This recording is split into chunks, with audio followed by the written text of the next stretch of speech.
manteneros en este lugar privilegiado, pero al mismo tiempo ya con el cansancio habitual del final de una primera sesión tan intensa y tan interesante del coloquio. Gracias precisamente por abrir este espacio también en este medievalismo del siglo XXI a, bueno, pues a un momento que yo lo que les quiero plantear es un momento de reflexión. Con esa línea que hablábamos esta mañana de precisamente cuál es la posición que debe ocupar las humanidades y dentro de las humanidades nuestra disciplina y nuestro lugar de trabajo, precisamente las universidades, dentro de este nuevo mundo de la sociedad de la información y del conocimiento en el que vivimos. Emilio Lledó, que es uno de los grandes filósofos que tenemos en España, acaba de publicar un libro maravilloso, que lo recomiendo, se llama sobre la educación, por qué es necesaria la literatura e imprescindible la filosofía, y en ese libro sobre la educación precisamente habla de las dos grandes revoluciones que se han instaurado en el siglo XXI y en las que vivimos y las que tenemos que sobrevivir en este tiempo.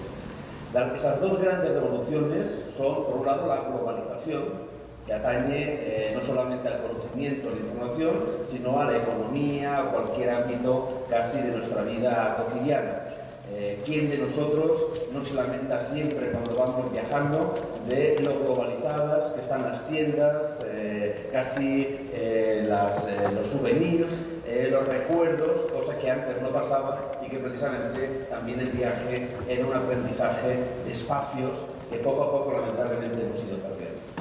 Y la otra gran revolución, o el otro gran aspecto, es precisamente la digitalización. Cómo estamos viviendo en un mundo cada vez más digital y qué conlleva precisamente vivir en este mundo digital. Las implicaciones son grandes, impresionantes en todos los ámbitos de nuestra vida, pero a mí me interesa, lógicamente no vamos a hablar, es imposible en este momento de todos, pero sí precisamente de un aspecto que es el que tiene que ver con precisamente el aspecto referido al texto, a la difusión de los textos y sobre todo a qué hacer o cómo hacer para que aquello que nosotros estudiamos, aquello que corresponde como parte fundamental de nuestra vida como investigadores, se convierta también en algo que esté dentro de la sociedad. Es decir, que aquello que hacemos, lo hacemos no solamente para vivir en él, en ese placer del conocimiento, sino en un momento dado también para que la sociedad, esta sociedad cada vez más globalizada y más digitalizada, sea cada vez más humanista. Y ese yo creo que es el gran reto que precisamente nosotros tenemos por delante y el que tenemos que acometer. Bueno, vivimos en una época de transformaciones. Esto es una banalidad o un lugar común, pero que todos hemos vivido. Todos nosotros, todos los que estamos aquí, podemos, sin pensar mucho, pensar o recordar nuestro primer ordenador. Todavía podemos recordar cuando teníamos los disquetes de 5 1/4, 3 1/2, como ahora nos encontramos que vamos al ordenador y no tiene lugar donde poder meter el CD-ROM, el DVD, todo aquello que nos parecían grandes, precisamente, transformaciones que todos hemos vivido con una parte de fascinación, pero también con una parte de cierto, no sé si recelo o por lo menos miedo hacia ese mundo. Bueno, ahí precisamente hemos vivido, y todos nosotros creo que hemos sido protagonistas en nuestro ámbito académico, porque estamos hablando de algo que sucedió en el año 2000, es decir, algo que ha sucedido de finales del siglo XX a principios del siglo XXI, en algo que necesitábamos precisamente poner de alguna manera metáforas o definir de alguna manera. Es decir, vivimos tan en el ojo del huracán que a veces vivimos la transformación, pero no tenemos tiempo para reflexionar sobre esa transformación. Y ahí es donde creo que, por un lado, la universidad, pero nosotros como parte integrante fundamental como humanistas dentro de esa universidad, tenemos que ser capaces de sentarnos, parar un poco en ese vorágine, a veces burocrática o de trabajo del día a día en el que estamos inmersos y ponernos a reflexionar. Bueno, todos seguimos hablando y seguimos utilizando metáforas que ya están obsoletas. Todos seguimos hablando de nuevas tecnologías. Bueno, ya las nuevas tecnologías son tecnologías obsoletas, es decir, o sea, nos tenemos que olvidar, pero nos sale, o sea, es casi inevitable cuando pensamos en el mundo digital hablar de nuevas tecnologías. Y también, en un momento dado, a veces seguimos utilizando esta metáfora. No sé si es una metáfora que utilizáis habitualmente, esta metáfora de nativos digitales y inmigrantes digitales. Bueno, esta metáfora fue creada, como veis, tenéis ahí puesto, en el año 2001. Fue creada en un artículo de investigación de Estados Unidos, en donde en el año 2001 precisamente se tenía que explicar un hecho, un problema que se estaba dando en la escuela, sobre todo en el bachillerato, en el liceo de Estados Unidos, y es que en los últimos años del siglo XX había habido un aumento considerable de fracaso escolar en el mismo programa escolar que existía en Estados Unidos de los últimos 20 años. Algo estaba sucediendo en ese sistema escolar que no tenía que ver con el propio sistema, sino con las circunstancias educativas o sociales o incluso políticas y económicas que Estados Unidos vivía a finales del siglo XX. Bueno, en ese estudio, precisamente, Prensi lo que plantea es que el fracaso escolar que se producía en finales del siglo XX, y permíteme que insista en finales del siglo XX, porque mucho de lo que pasó en finales del siglo XX en Estados Unidos, nosotros lo estamos viviendo en Europa precisamente 10 años o 15 años o 20 años después. Es decir, mucho de ese fracaso escolar se planteaba porque había una incomunicación. La escuela había dejado de ser ese lugar de enseñanza porque había una incomunicación entre quien tenía que educar, el profesor, que estaba dentro de unos modelos educativos que es en los que había aprendido él y en los que precisamente estaba desarrollándose, y un estudiante que quería aprender, que tenía que aprender, que era su oficio el aprender, pero que estaba ya dentro de unos sistemas de acceso a la información y el conocimiento completamente nuevos. De tal manera que para hablar de esos dos mundos, el mundo del profesor que venía y que había estudiado en el mundo analógico y el mundo del estudiante, que precisamente era el mundo digital, Prensi planteó hablar de esta metáfora. Unos son los nativos digitales y otros somos los inmigrantes digitales. Es decir, aquellos que partimos de un mundo analógico que empieza a ser obsoleto y que lógicamente conlleva una serie de dificultades.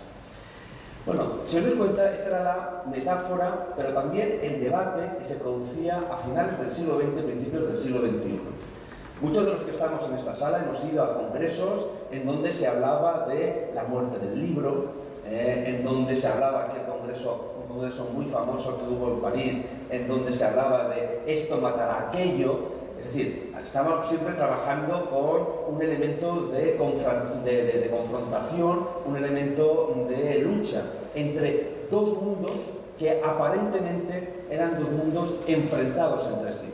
El mundo analógico, que ya era un mundo que se presentaba como el antiguo mundo, el mundo en donde ya no había oportunidades, el mundo del pasado, y un mundo digital que se planteaba como el nuevo mundo en donde todo estaba por descubrir, en donde todo estaba por mejorar, en donde precisamente lo que teníamos que hacer es simplemente aquellos que habían vivido, habían nacido en ese mundo digital, en ese nuevo mundo, disfrutarlo. Ellos vivían en el primer mundo del saber, y aquellos que lamentablemente éramos inmigrantes teníamos que hacer un enorme esfuerzo precisamente para llegar a ese mundo. Claro, un mundo en donde lo que intentábamos y lo que se intenta es imitar, hacer lo mismo que se hacía en aquel momento en el mundo analógico, pero ahora con nuevas herramientas. Se trataba de tomar al final el mismo vino, pero cambiando simplemente los odres, pero no la esencia precisamente de la educación. Bueno, eso que era, si os dais cuenta, un planteamiento de territorios. Era de pronto, había unos mundos que además empezaba a ser peligroso, que en muchos casos, todavía en muchos de los discursos que hay sobre el futuro o no del libro, se sigue hablando de esta manera. como si el libro analógico fuera un elemento que estuviera instaurado en nuestra sociedad, desde nuestra sociedad occidental, desde todos los tiempos, cuando sabemos que este libro analógico, este libro tal y como lo conocemos hoy en día, el que hoy configura la industria editorial mundial occidental, siempre en nuestro ámbito, digamos, de relación y de difusión, es un libro que se configura y que tiene su esencia a finales, durante el siglo XIX y a finales del siglo XIX. Es decir, es un modelo de libro, un modelo de difusión, un modelo de industria que tiene solamente 2 siglos de existencia frente a los cientos y miles de años que precisamente tiene el códice o tiene la industria o la tecnología manuscrita, etcétera, etcétera.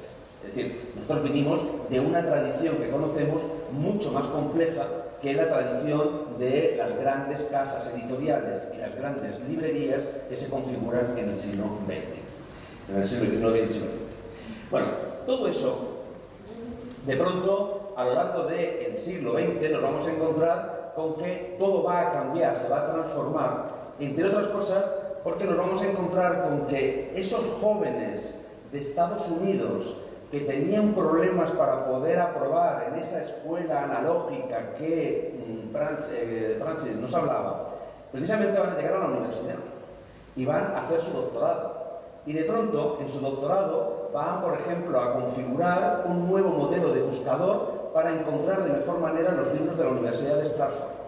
O en un momento dado van a tener la genialidad de crear un sistema para transmitir entre todos vídeos de las fiestas o de los acontecimientos importantes que todos ellos hacían. O van a crear un sistema novedoso, circunscrito a una determinada universidad para ligar entre los jóvenes, que al final va a terminar siendo el portal más social, más difundido en todo el mundo, que se llama Facebook. Digamos, todos estos jóvenes que con el uso de nuevas posibilidades que nos ofrecía el mundo digital, en un momento dado van a plantear una nueva forma de entender precisamente la relación del hombre, la relación de todos nosotros con la información y el conocimiento, que es lo que conocemos como la web 2.0, lo que conocemos precisamente como con este mundo. Bueno, esa web 2.0, estamos hablando del año 2005, 2006, es decir, estamos hablando de algo muy cercano a nuestro mundo, es lo que planteó en un momento dado un filósofo alemán, Dieter Klus, que planteó precisamente en el 2010 que esa idea de territorios es una idea completamente obsoleta. No hay un territorio analógico y un territorio digital. No hay lugares, digamos, en donde lo digital no tiene presencia. Esa es nuestra gran revolución. Igual que no hay un lugar en nuestro mundo occidental en donde la globalización no tiene presencia. No hay un mundo globalizado y un mundo no globalizado. Lamentablemente, esas son 2 revoluciones o 2 cambios que se han venido a instalar. Vivimos en un mundo globalizado y digital. Por tanto, no tiene sentido ya en el 2010 hablar de, precisamente, este territorio analógico digital. Tenemos que hablar precisamente de otro elemento, que es el uso que le hacemos o no, precisamente, a esas posibilidades digitales.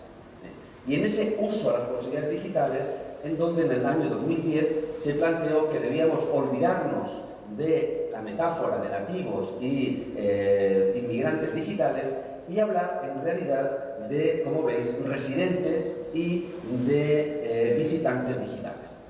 Es decir, personas que están instaurados en un determinado modelo de relación con el mundo, de acceso a la información y de creación de la información y del conocimiento a partir exclusivamente o no del mundo digital y de la digitalización.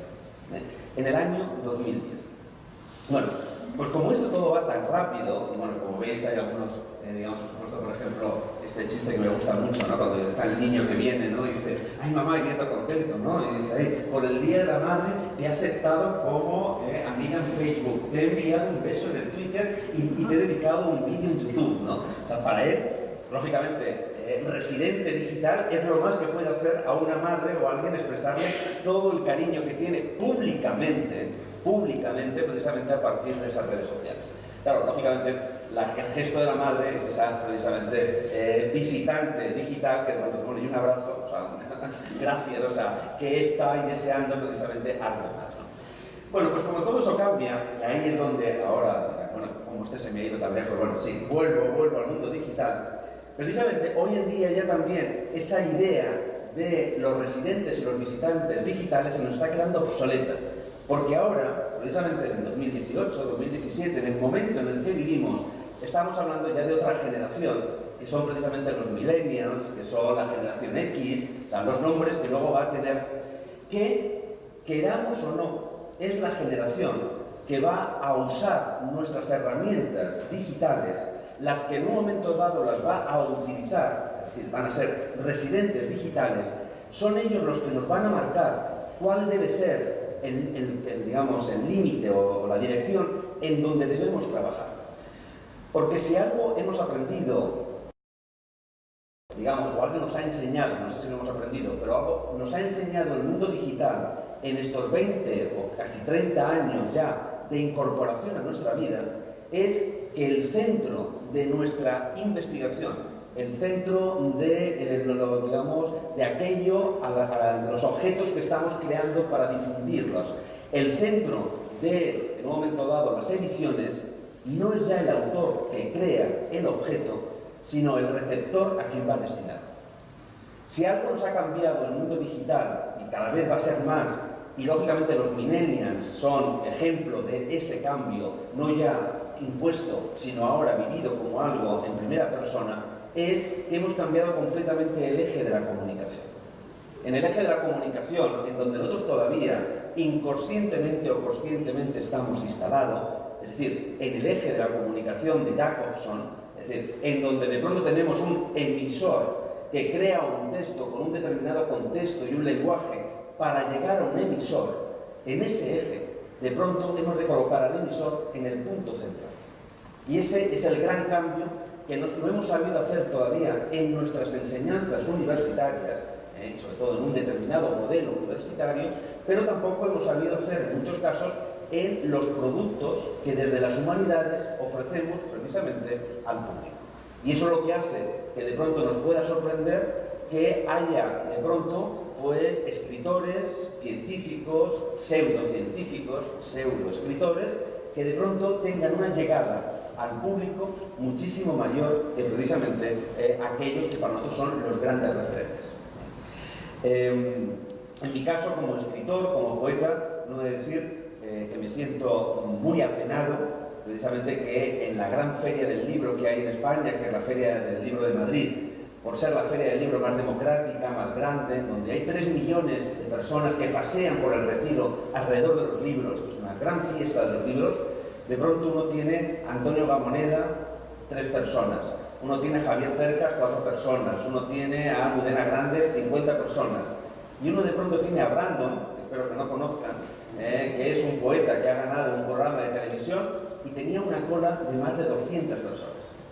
Bueno, pues eso, en el fondo, lo que nos está demostrando no es que Brandon sea mejor poeta, obviamente, sino que ha conseguido, precisamente, haber roto ese esquema y haber colocado a esos jóvenes a los que les gusta la poesía, precisamente en el lugar, en el protagonismo, para hacer una cola de horas, para de pronto tener el libro, no ya de su ídolo, sino ahora ya de su escritor. Y es algo importante. Bueno, sabiendo cómo son los millennials, es donde nos tenemos que plantear precisamente cómo tenemos que construir digamos, nuestras herramientas, de alguna manera, nuestros trabajos de investigación en relación con las humanidades digitales. Teniendo en cuenta, y eso lo tengo, digamos, creo que muy claro, que nosotros hemos llegado hasta aquí. Es decir, cuando digo nosotros, digo a lo mejor todos los que estamos, o gran parte de los que estamos, es gente más joven en la sala, pero digamos, los que ya rozamos los 50 o los 40 incluso, hemos llegado hasta aquí. Hemos podido empujar el mundo digital y el mundo de las humanidades hasta este punto, sabiendo que ahora tenemos que dejarle el paso precisamente a esas generaciones jóvenes que son los que van a crear esas herramientas precisamente que dé respuesta a sus demandas.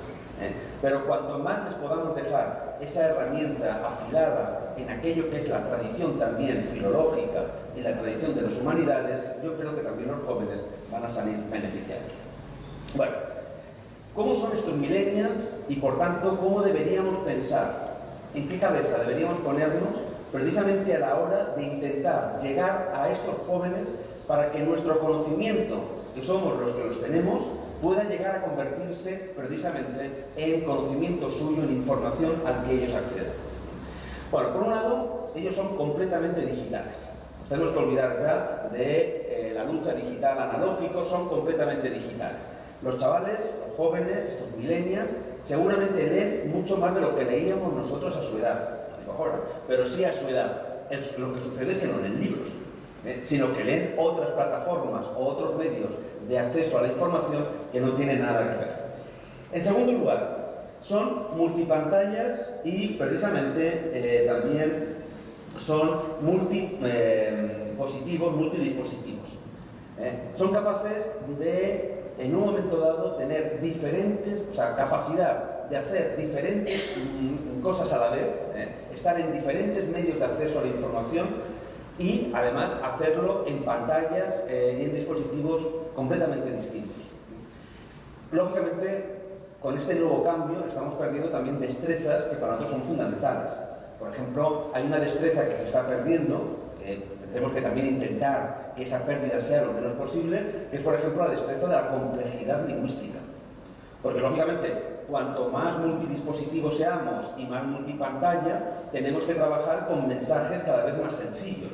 Si, lógicamente, yo tengo un párrafo de información que ocupa 5 o 6 líneas, eso es un medio que imposibilita que, lógicamente, yo me pueda mover de una pantalla a otra o de un mensaje a otro.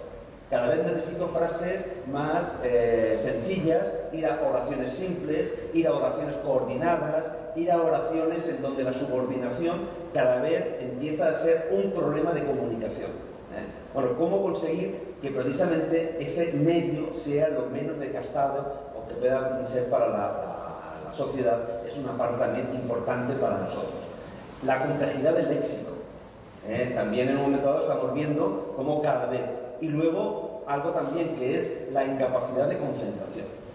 Entonces estamos viendo que los chavales, precisamente, el tener la destreza de poder estar moviéndose en multipantallas y en multifacetas, en actividades, lógicamente conlleva que se concentren malamente en una única actividad. Entonces, nosotros como tenemos que estar pensando en una biblioteca virtual, en una base de datos, en cualquiera de las herramientas que estamos dando a conocer nuestros conocimientos en el medio digital, tenemos que estar pensando precisamente en estos aspectos. Y algo fundamental, el ordenador está ya muerto. No existe el ordenador. O sea, realmente el dispositivo que va a triunfar, bueno, que está triunfando, y el dispositivo que tiene futuro en el presente, en los próximos años, es precisamente los móviles, los dispositivos, digamos, los smartphones, que cada vez están adquiriendo más y más capacidad precisamente de accesibilidad. Entre otras cosas, porque es algo que yo llevo continuamente en mi presencia.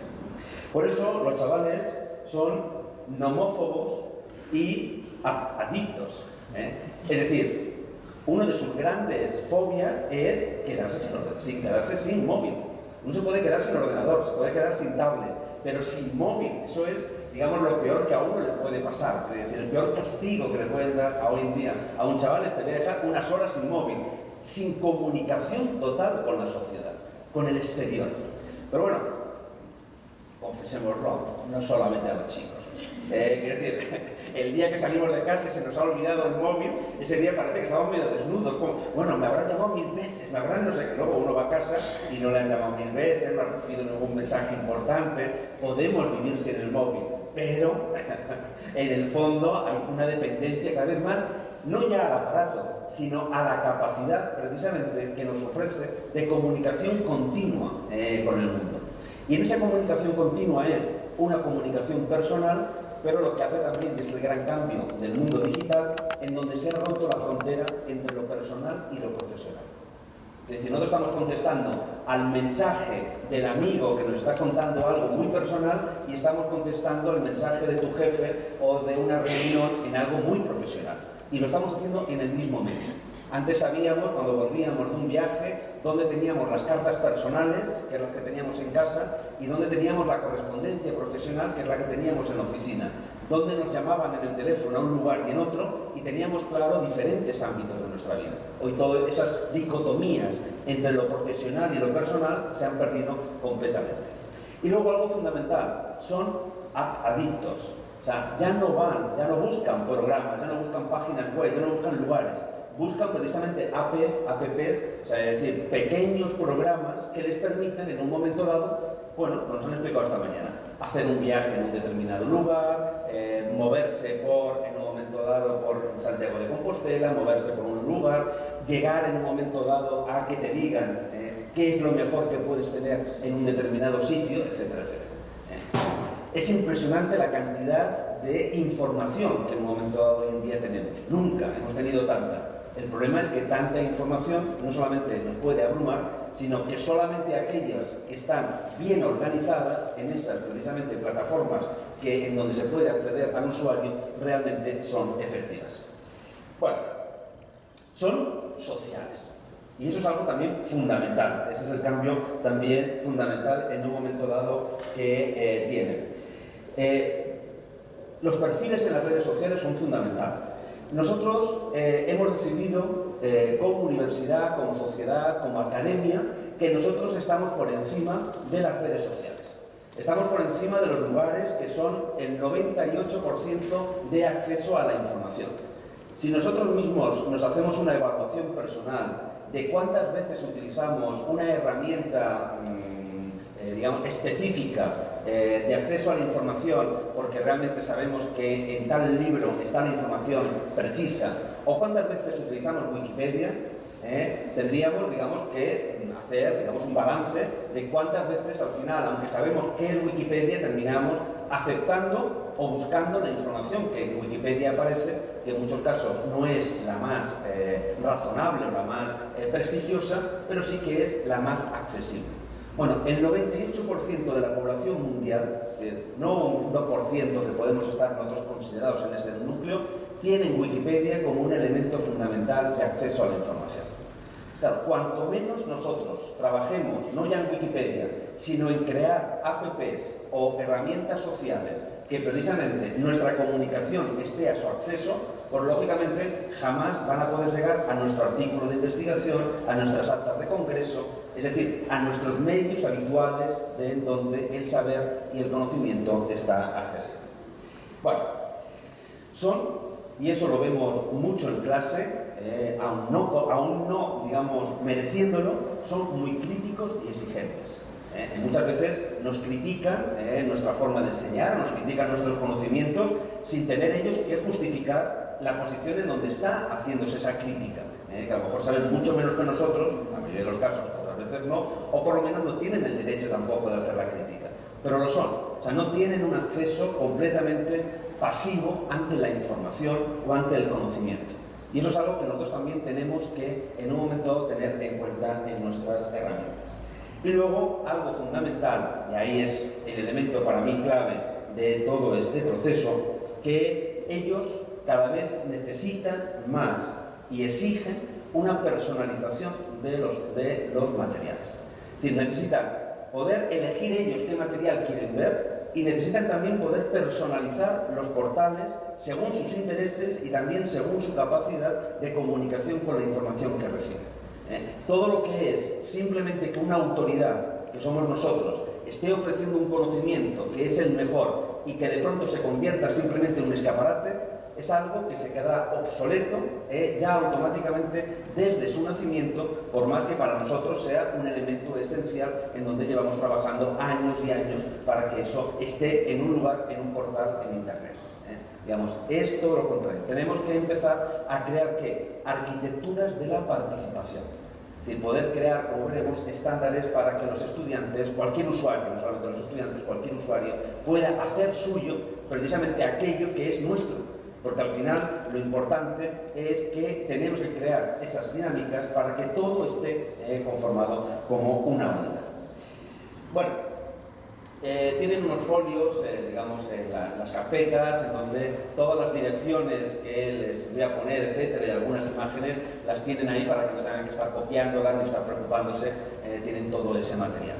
Bueno, el cambio es impresionante. La verdad que tecnológicamente hemos vivido y lo hemos vivido en nuestras propias carnes, pero a veces, como lo vivimos con tanta rapidez, creo que todos nosotros, yo me acuerdo el día que usé por primera vez Google, yo me acuerdo el día que usé por primera vez Dropbox, o sea, cosas que lógicamente, o herramientas que están ahí, que parece que han estado siempre ahí. Hubo un día que antes lo usábamos, usábamos Yahoo, o usábamos otros directorios y otros buscadores, o en la nube, algo que era un concepto impensable y que en un momento dado, pues yo en mi caso, por ejemplo, no puedo vivir sin la nube, porque si no, no sé ni dónde tengo los archivos en un lugar a otro, pues ahora los tengo todos pues en la nube. O sea, tiene ningún lado, que es lo que nos pasa a todos con ese miedo a veces que tenemos de decir, Dios mío, y si se pierde todo, bueno, pues sí, se va a perder, así que inevitablemente hagamos copias. Bueno, pues todo ese mundo es un mundo fascinante. Bueno, este es un portal que les animo muchísimo a mirar por dos cuestiones. Una, porque precisamente va mostrando la complejidad de, en este caso simplemente es las diferentes líneas, en este caso son los buscadores, los diferentes buscadores.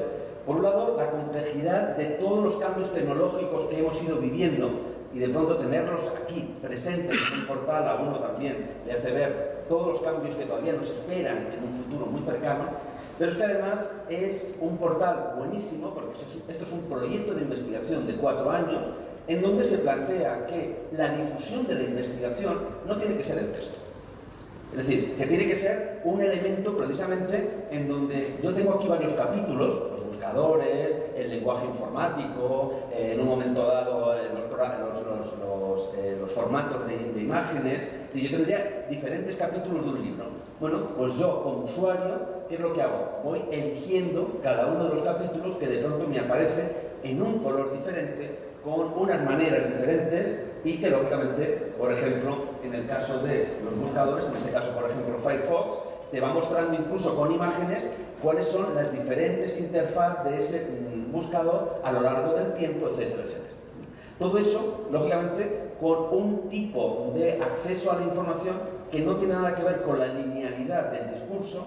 Por tanto, todos los problemas que nos planteamos sobre la dificultad de un discurso lingüístico complejo o no, aquí no existen. Es decir, aquí está la información dado y que nos obliga también a que la propia navegación sea un elemento de aprendizaje. Es decir, nos tenemos que olvidar que leer un libro no es solamente el lugar donde extraigo los datos para poder en un momento dado tener una reflexión, sino que el propio pasar las páginas del libro, en este caso yo elijo qué páginas pasar y por tanto me tengo que acordar de qué es lo que estoy buscando, es decir, la propia navegación, que cuántas veces hacemos de manera completamente caótica en un buscador generalista, de pronto se convierte también en aprendizaje. Yo aprendo precisamente en la propia búsqueda de la información. Algo a lo que los estudiantes están mucho más acostumbrados, la gente joven está mucho más acostumbrada y nosotros necesitamos como un elemento de autoridad. Bueno, pues proyectos como este nos ofrecen precisamente diferentes posibilidades. Bueno, dos imágenes para acabar esta parte que era introductoria y ahora ya me meto en algún dato, sobre todo en lo que me parece el gran reto que tenemos los humanistas. Son estas dos imágenes para que vean lo que es el año 1983 y otra imagen que es la del año 2005 o 2006. Bueno, las dos imágenes proceden del mismo fuente, es la revista Times, que todos los años, desde 1914, establece cuál es la persona, el hombre del año, la persona del año, es decir, aquella persona que ha sido más influyente en la historia de, sobre todo el mundo occidental, siempre lo movemos en este ámbito un poco eurocentrista, occidentocentrista, en donde ha tenido más influencia. La influencia no tiene que ser positiva, puede ser también una influencia negativa. En su momento estuvo Hitler, en su momento estuvo Stalin, digamos, hemos tenido diferentes personalidades. Bueno, en el año 83 fue la primera vez que se decidió que lo más influyente que había habido no era una persona, sino precisamente era una máquina. La máquina del año era precisamente el ordenador personal. Era el momento en el que el ordenador dejaba de ser un espacio de la empresa, un espacio de IBM, un espacio de los grandes ordenadores de empresa, para convertirse en el ordenador de casa. O el ordenador, como ven, un poquito, digamos, que está ahí presente, pero con cierto rechazo. Como ven ahí, de pronto la imagen es muy clara, y si puede, bueno, no sé si se puede ver muy bien, en la pantalla lo que hay es una hoja de cálculo. porque precisamente la hoja de cálculo fue el elemento que permitió que muchas pequeñas empresas en un momento dado compraran el ordenador precisamente para evitarse los sueldos de los, en su momento, los contables, ¿no? Bueno, esta es la imagen. Bueno, por esa imagen, precisamente el ordenador como algo ajeno, en el 2006, como les decía, tenemos la otra imagen que es precisamente, ya no hay una persona concreta que es la más influyente en el año, sino que precisamente es tú, you. O sea, tú, usuario, es el que está cambiando el mundo. O sea, de pronto, daros cuenta cómo, precisamente como os decía, el cambio completamente de paradigma. Bueno, venimos precisamente a contaros algunas de esas, digamos, errores que hemos cometido y sobre todo algo que para mí es fundamental, y es que estamos creando en este mundo globalizado y digitalizado, estamos creando un nuevo cuerpo del saber. Estamos creando algo que lógicamente se parece mucho a lo que hemos conocido con el cuerpo del saber anterior, pero que tiene algunos matices. Y en ese nuevo cuerpo del saber, que lógicamente es un nuevo cuerpo del saber globalizado, en donde tenemos la cantidad de información que antes no teníamos, que nunca en nuestra sociedad como investigadores hemos tenido acceso a tanta información, somos unos privilegiados en ese sentido.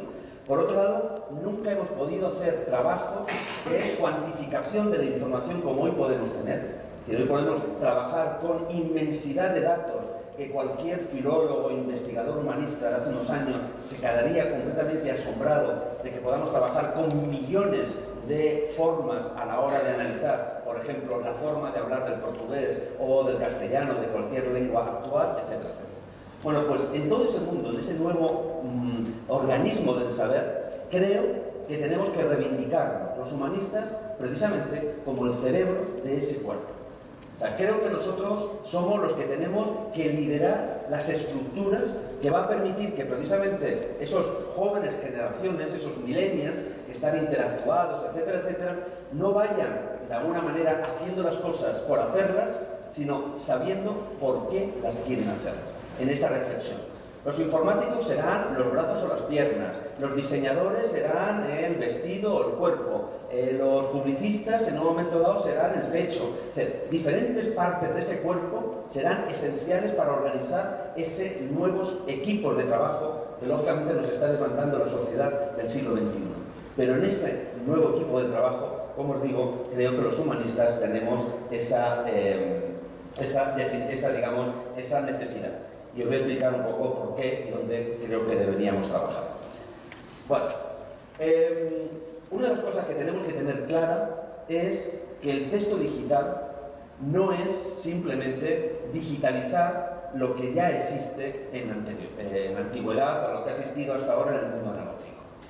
Es decir, nosotros hemos creado con la digitalización una apariencia de normalidad entre aquello que leíamos en un libro y aquello que ahora leemos en una pantalla de ordenador.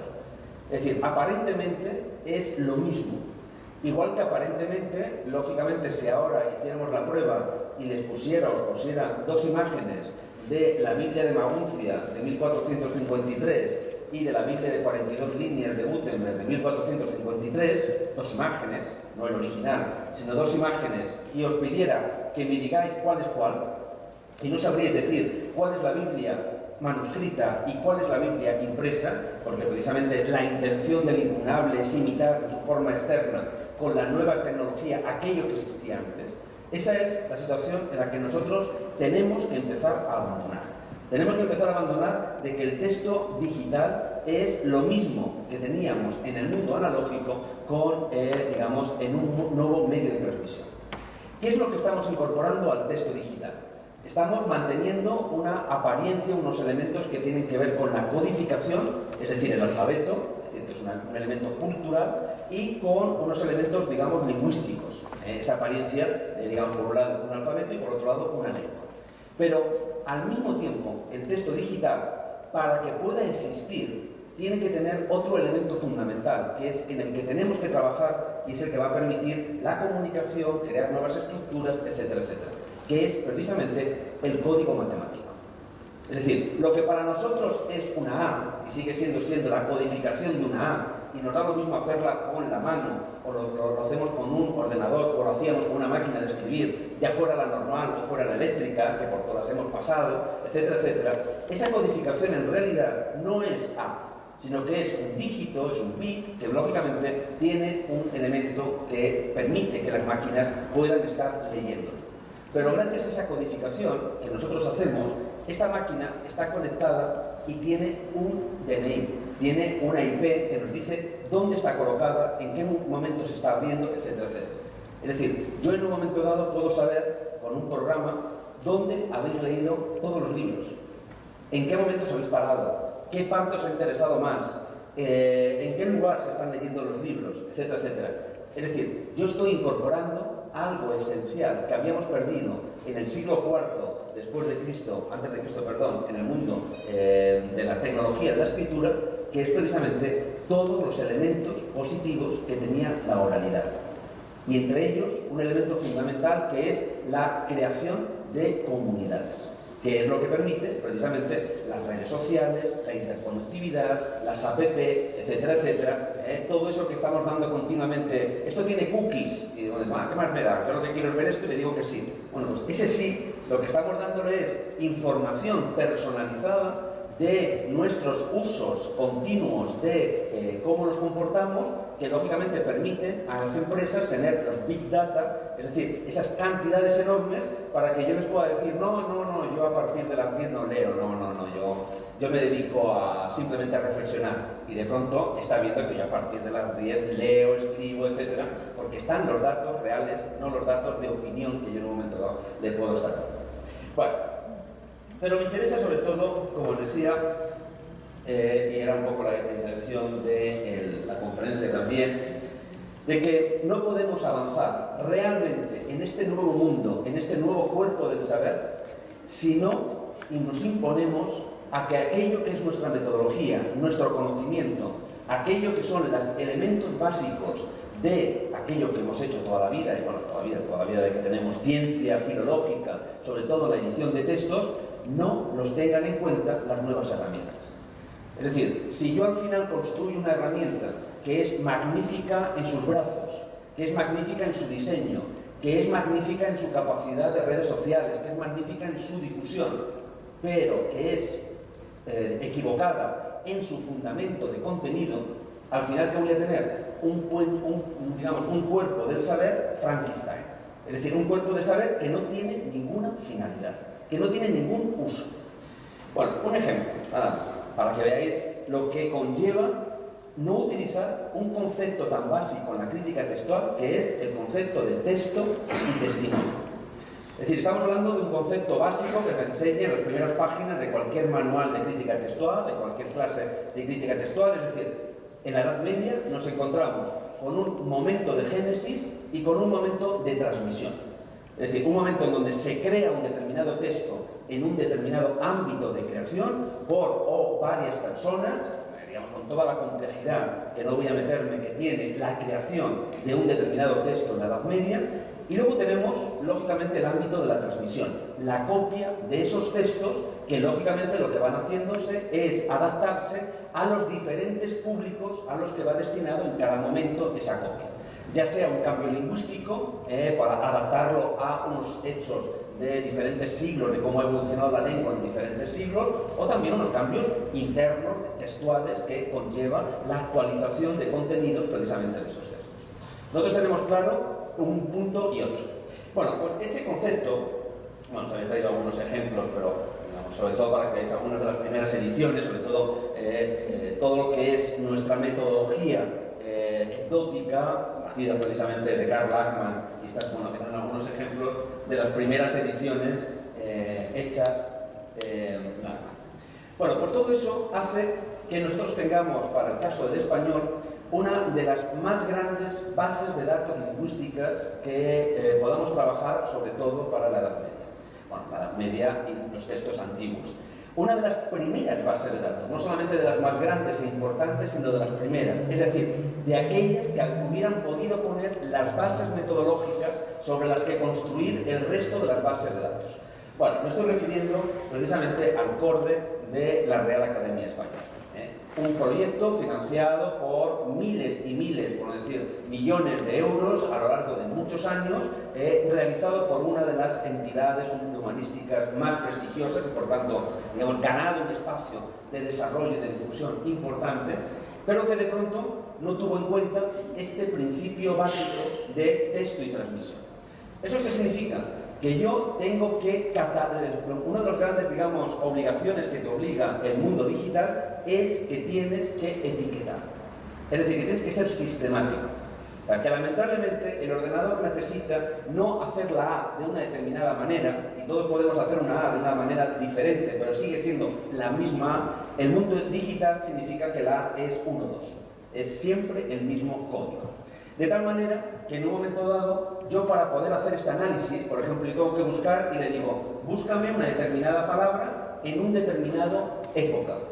¿Cómo sabe el ordenador que esa palabra es de esa época? Porque lógicamente yo le he puesto unas etiquetas.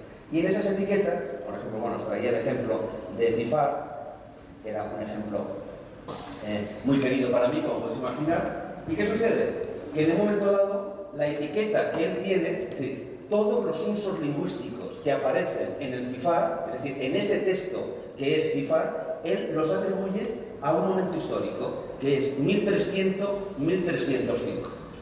¿Qué sucede? Que de pronto el testimonio que está utilizando para poder sacar estos datos no es el original del Cifar, que todos sabemos que hemos perdido, sino que es precisamente el manuscrito español 36 de la Biblioteca Nacional de Francia, que es del último cuarto del siglo XV.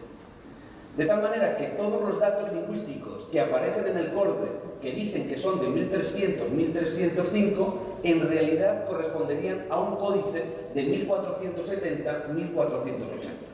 Es decir, estamos hablando de más de 160-170 años de evolución, precisamente de una lengua que, como el castellano, como todas las lenguas medievales, van a ver unos cambios enormes. Por tanto, lamentablemente, los usos que en un momento dado aquí podríamos sacar para, por ejemplo, hacer un estudio del uso de non, serían completamente inservibles, porque en realidad estaríamos utilizando ejemplificaciones de finales del siglo XV para un dato que nosotros decimos que es de principios del siglo XIV. Entonces, imaginaros, digamos, la disparidad. Por eso, si nosotros no tenemos en cuenta lecciones básicas de crítica textual, nos encontramos que al final vamos a desarrollar precisamente todo lo que son los maravillosos, digamos, materiales que nos ofrecen, que son miles y miles de materiales precisamente erróneos que tenemos. Bueno, y acabo con lo más importante, que así ya se queda. Para mí, ¿qué es lo más importante, digamos, lo que tenemos que dejar nosotros a las próximas generaciones? Yo estoy convencido de que serán nuestros alumnos, los que ahora están en el bachillerato o los que ahora están en la universidad, los que tienen que tomar el relevo para crear las herramientas que lógicamente serán las más habituales dentro de 10 años. De la misma manera que hace 10 años no podíamos ni imaginar, bueno, 15 años, no podíamos imaginar que pudiera existir las redes sociales, que podían existir Facebook o cualquiera de elementos, Twitter, etcétera, que podemos estar hoy en día, la web 2.0, no entraba dentro de nuestra capacidad de análisis, se nos vino, seguramente dentro de 15 años habrá herramientas completamente nuevas. Pero ¿qué es lo que tenemos nosotros el gran reto? ¿Cómo conseguir transformar la información en conocimiento? Ese es el gran reto que nosotros tenemos como humanistas. Es decir, hasta ahora se ha hecho un enorme esfuerzo, impresionante, magnífico, que es decir, lo único que uno puede decir son alabanzas a todos los que hemos trabajado en estos 20 años en hacer accesible la información. Es decir, hoy se puede trabajar desde casa, como todos hacemos, en una, digamos, riqueza documental, en una riqueza de materiales que era impensable hace 10 años. Es decir, todos podemos acceder a documentos, a libros, a manuscritos y además a unas reproducciones magníficas que hace que en el salón de nuestra casa estemos como teniendo esa imagen maravillosa que podíamos tener antes en la biblioteca, que era decir, tener 15 códices maravillosos esparcidos en la mesa, no nos dejaban tener 15 códices, solamente 3 y 3, tal. Bueno, pues todo eso hoy en día lo podemos tener, que no solamente esparcido, sino los podemos bajar, los podemos ampliar, podemos trabajar con ello. Es impresionante cómo podemos trabajar. Bueno, pues llegado a este punto, hemos hecho un trabajo enorme que hay que seguir haciendo, que lógicamente no nos podemos solamente sentir orgullosos de lo hecho, sino hay que seguir digitalizando, haciendo accesible cada vez más la información. Tenemos que precisamente abandonar la idea de que solamente haciendo accesible la información hemos cumplido con nuestra misión de humanistas y de humanistas digitales, sino que tenemos que dar un paso más adelante. Y ahí es donde voy a pasarme todas las bibliotecas. Bueno, aquí tenéis en la hoja, y por eso paso para que podáis tenerlo, pero sobre todo me interesa, digamos, ejemplos de diferentes bibliotecas, todas ellas conocidas por todos nosotros. Lamentablemente, sí que me voy a quedar aquí. Por ejemplo, la Biblioteca Digital Mundial ha comenzado a hacer ese paso.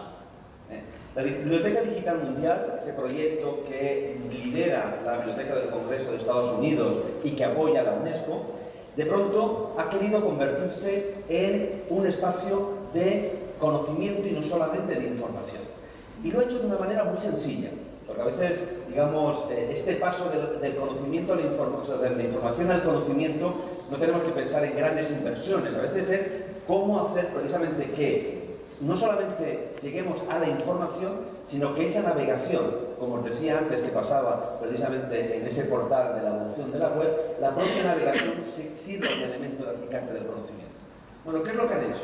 Ellos en un momento dado han incorporado la digitalización, es una biblioteca digital virtual, ahí tenemos las cantigas de Santa María, pero en un momento dado han incorporado una pequeña entrada casi de Wikipedia, es decir, digamos, con el estilo de Wikipedia o con enciclopedia digital, no en Wikipedia, sino por especialistas que en un momento dado te están contando lo mínimo que tienes que conocer sobre ese objeto que te ha llamado la atención al que tú quieres ir. Y que lógicamente se acompaña, si bajáramos la pantalla, ahí hay otro elemento fundamental, que son las etiquetas, con qué se relacionan. De pronto dice, uy, a mí me interesan las cantigas de Santa María. Bueno, ¿con qué otros textos líricos podrías estar relacionado? Te sacan textos líricos. ¿Qué personajes aparecen en estas obras? Imaginaos en un momento dado el Tristán, y te aparece de pronto Tristán, y te aparece Tristán, y automáticamente aparecerían luego otras obras digitalizadas donde te habla con Tristán y te cuenta cada una de ellas. Es decir, simplemente el hecho de incorporar una pequeña enciclopedia a las bibliotecas digitales, ya hemos hecho un paso adelante precisamente con esa voluntad de llegar al conocimiento. Por eso os ponía al final, que es el que tenéis al final de las fotocopias, que es la cara y cruz precisamente del texto digital.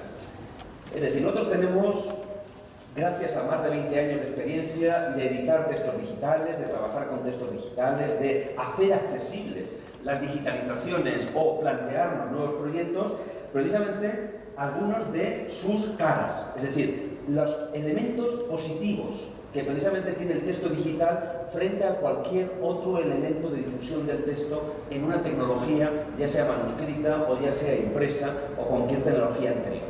Es decir, por ejemplo, nosotros tenemos una mayor accesibilidad a los textos. O sea, nunca ha habido tantos textos accesibles a nuestro, digamos, conocimiento, a nuestro digamos, interés. Pero claro, ¿qué sucede? Nosotros esa accesibilidad, para poder multiplicarla y convertirla en conocimiento, tenemos que empezar a trabajar en un elemento que es un elemento esencial, que es la estandarización. Es decir, tenemos que empezar a estandarizar los formatos en donde están esos objetos, ya sean formatos de imágenes o en un momento dado también los formatos de codificación o de etiquetado. Porque lógicamente la accesibilidad va a tener sentido si nosotros vamos a poder en un momento dado conseguir la conectividad entre todos esos textos.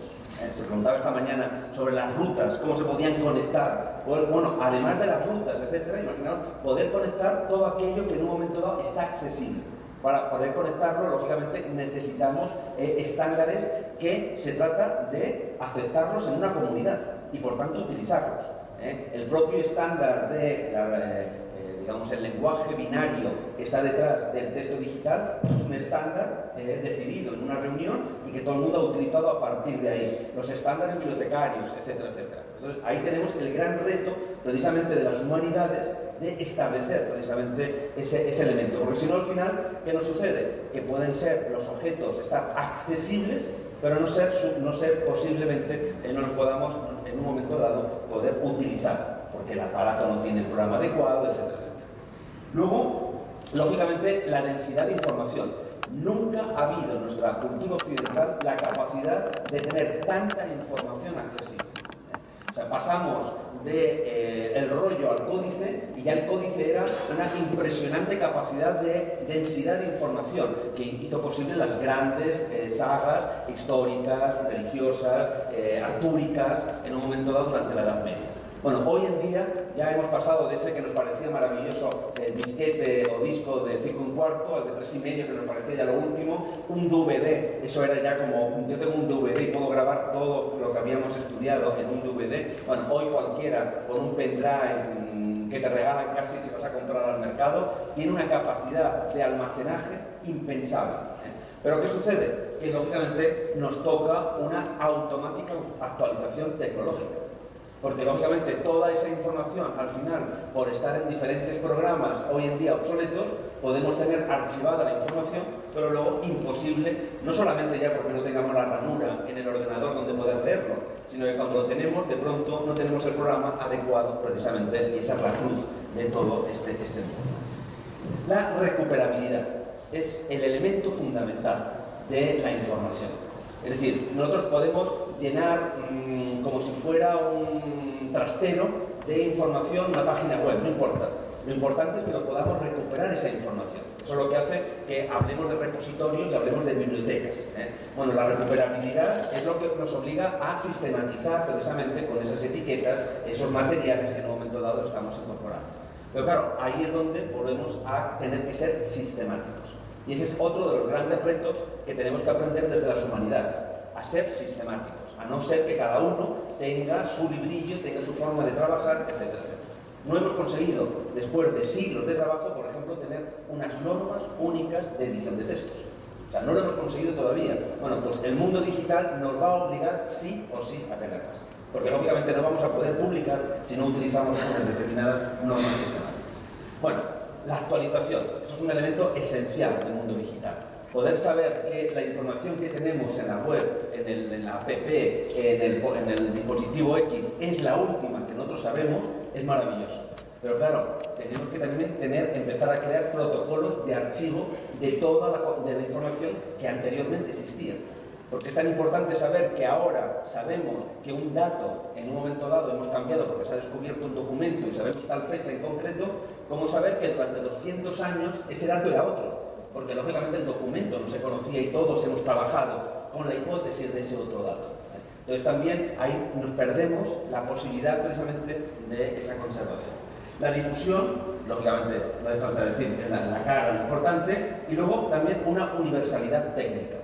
Y ahí es donde nos encontramos con ese mundo de la cacharrería, de los grandes, en el fondo, promotores de los grandes proyectos digitales, que al final son las empresas digamos, de comunicación, que no les interesa para nada digamos, el conocimiento, sino simplemente generar digamos, movimiento en la red, que son las empresas de telefonía.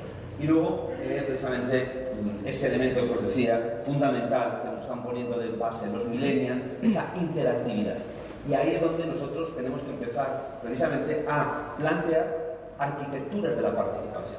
Cómo nosotros, en un momento dado, a la hora de crear un determinado portal, a la hora de crear una base de datos, a la hora de crear una biblioteca digital, no tengamos que estar cada uno de nosotros investigando cómo hacerlo, sino partir precisamente de prototipos, de esquemas que automáticamente podamos cambiar según nuestras necesidades, pero que tengamos todos una base inicial para poder avanzar precisamente en la mejora de esta información hacia el conocimiento, pero sobre todo también la capacidad luego de que toda esa información en un momento dado pueda formar parte de grandes portales o de grandes lugares en donde toda esa información esté entremezclada.